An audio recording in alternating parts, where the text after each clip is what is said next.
Have you ever woke up and thought, just let me get through today? Looked at that person in the mirror and said, I don't even know who that is anymore. You have been so busy surviving that you forgot who you are. You forgot how to dream.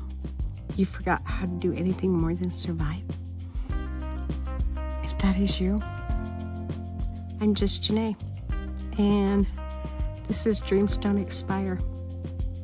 All that you want is still out there waiting for you. Dare to dream again with me. This is for the fighters, the survivors, the ones who've been told they're not enough. This is for every dreamer who set their dreams aside thinking their time had passed. Hear this loud and clear. You are enough. You are capable. You are powerful. It's time to rise, to dream bigger than ever before, and step boldly into what's ahead. Remember this truth. Dreams don't expire. This isn't a story about having it all figured out. It's about falling apart, holding on, and finding your way back to yourself. It's to the ones who have just been surviving. This is your reminder. You are enough, and your dreams are still waiting. I've been broken, humbled, and rebuilt. And if I can rise, believe, and become, so can you. This is from my book. And I really wanted to read that because I wrote the book and I started this podcast because I spent years just surviving. There was no joy in my life.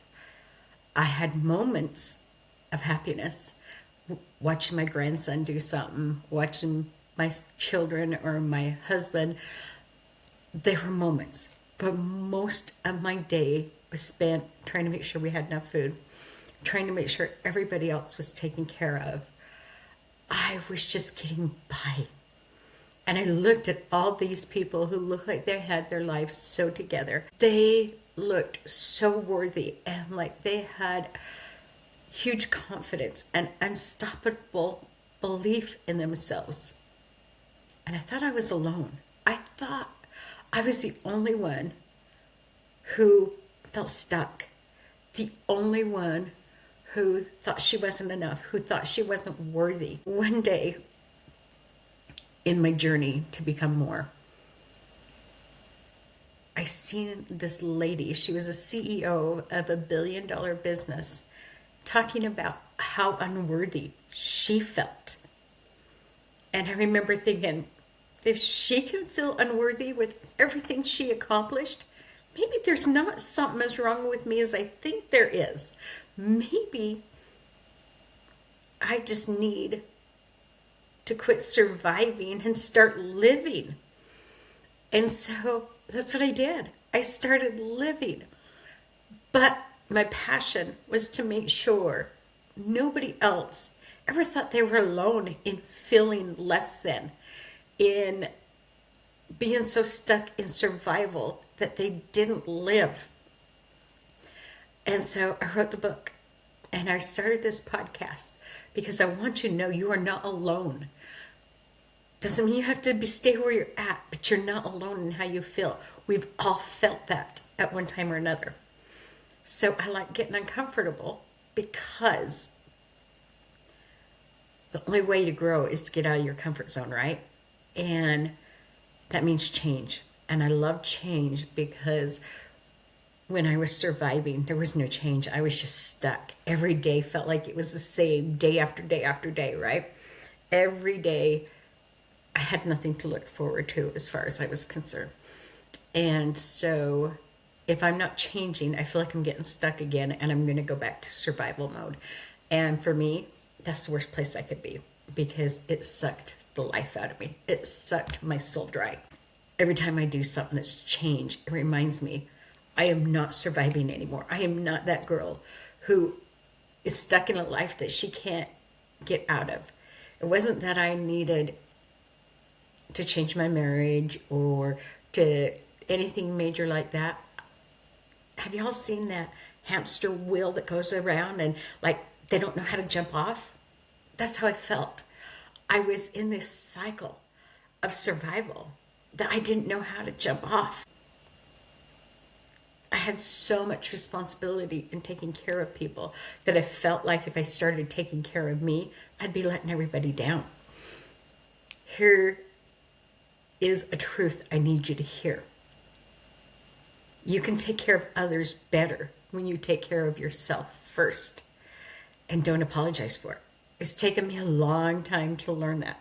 It's taken me a long time to do something for me and not feel guilty over. But the more I do for me, I mean, it's not that I'm putting everybody else totally aside, right? I still do the caregiver because that's who I am.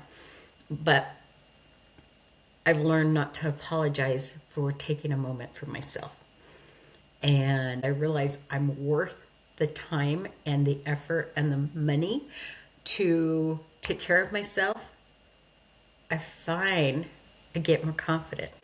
I all of a sudden am a better version of myself because it is empowering when you start doing things that take care of you. And my husband actually loves my confidence. And even though I've changed a lot and grown a lot, he loves it.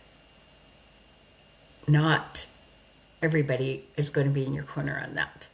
So make sure you get the people who are.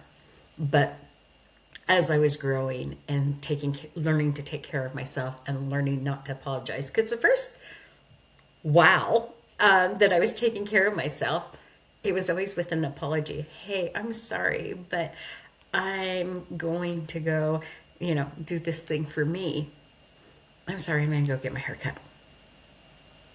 Doesn't sound like a big deal, right? But for years, I cut my own.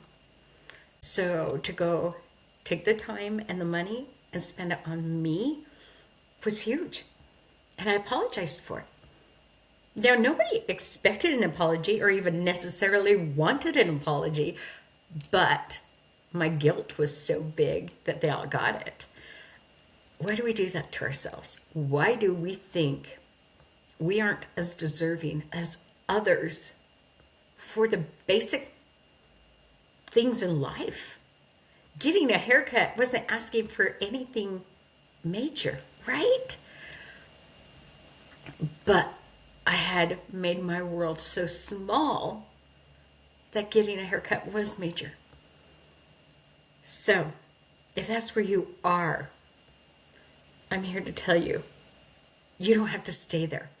There is more to life. There is more outside of survival. So, what's one thing you can do every day that's just for you? One thing that is going to help you find value in the world, in your life. I would start out with a gratitude journal. As silly as it sounds, it is a game changer.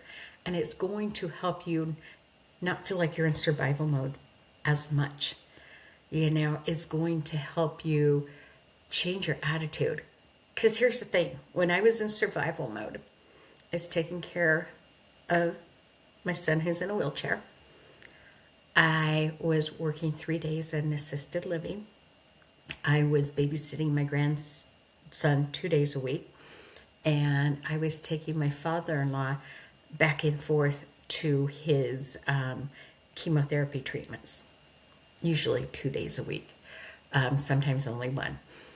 And broke as can be, trying to find money. I was borrowing money from bills to put gas in the car to go take my father-in-law. I knew I had $60 for groceries for 3 of us for a week or two.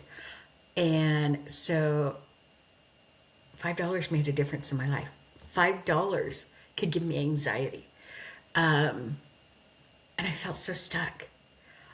I loved taking care of everybody, but I felt so stuck. I felt like I was never going to get off that hamster wheel. I don't think I took a moment to find gratitude in any of it. Did I have things to be grateful for? Yeah. I still had my son. I got to make special memories with my father-in-law. I got to watch the first 3 years of my grandson, Caden, and see his beautiful personality and create this amazing bond. But In the moment, I had a hard time seeing that all the time. I could appreciate the moments where Kyle made me laugh or Caden made me smile. I could appreciate those moments, but I never appreciated them with gratitude. And I'm telling you right now, there is more to life than what you're seeing right now. Give yourself grace. But then look at everything you have and say, what can I change? And if you can't change nothing, you can still change your attitude. Had I learned to change my attitude going through that, I would have got out of survival a lot quicker. But I felt helpless. I felt like I could do nothing. And this was it till the end of days kind of thing. I'm telling you, start with the attitude change. Start with gratitude. When you are grateful, it will help that attitude change. It really will. But literally, look at it and say, you know what? Yeah, it's raining outside. I hate the rain. I can't change the rain. But I'm changing my perception of the rain or my attitude about the rain. I'm sure a lot of you have heard this story, but my 3-year-old granddaughter was the one who helped me change my opinion about the rain. Because I'd look at it and I would see gloom and doom. And especially when I was already just surviving, it was just one more thing to have a bad day about, right? And so, here's my 3-year-old granddaughter, and it starts raining, and I look out, and literally I could just feel myself going, as she looked and go, Grandma, it's raining. I'm like, yep. And she goes, that means we get to go dance. So who's going to turn down their 3-year-old granddaughter? Well, not me. So we ran out in the rain and we danced. And I'm here to tell you, I have danced in a lot of rain. Matter of fact, her and I did it this hunting season when we were up camping. And it started raining and I said, Jordan, and she goes, we're going to dance. And I'm like, yeah. I've done it at work when it's just gloomy and you can feel the energy going down. I'm like, who's going to dance with me? And yeah, only 4 people did. But the energy everywhere went up. Rain didn't change. Rain still was coming down. It still was dark and gloomy out. The only thing that changed was our attitude about it, our perception about it. It was no longer the thing that was ruining the plans, that was bringing us down. It was the opportunity to dance. I got that from my 3-year-old granddaughter. We have lessons to learn everywhere we go. And the biggest lesson is change your outlook. If you are not seeing anything, change your outlook. If everything feels heavy, like there is no coming out from it, change your outlook. I'm saying this today as much for me as for you. I wrote my book and I started this podcast and life should be great. It hasn't. It hasn't turned out how I thought. It has been harder than I thought it would be. Change my attitude, right? Okay, let's be honest. I shouldn't write a book and have it be bestseller next day because guess what? I'm just Janae. I'm nobody special. So, it's going to take a minute. It's going to take work.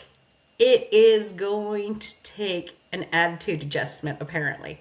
So, for all of you out there who have felt unworthy, who have felt stuck, who have felt like they are just surviving, you know what? Life gives us what we expect. It really does. I expected to just keep surviving, so I just did. Once I started changing my attitude and I started going, I want to be who I used to be, guess what? Life started giving me the things that back that up as well. So what are you going to make of your life? It's up to you. And you get to decide starting now. Is it going to be a good day or is it going to be a bad day? Only you can decide. Doesn't mean bad things aren't going to happen, right? It just means that when it does, it's not going to take you down because you get to decide how that looks. Let's go out and let's start with having a good day. and then tomorrow make it another good day. And let them pile up on each other, right? Let them stack. And you stack so many good days in a row, and guess what? You got a good life.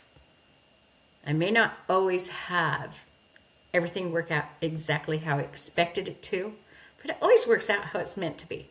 So get out there today and just make today good. Start with today. Either way, start. Hey, thank you for having watched that episode of Dreams Don't Expire. I'm just Janae, reminding you, this is your time to rise. Your time to believe in who you are, to become who you are meant to be. So get up.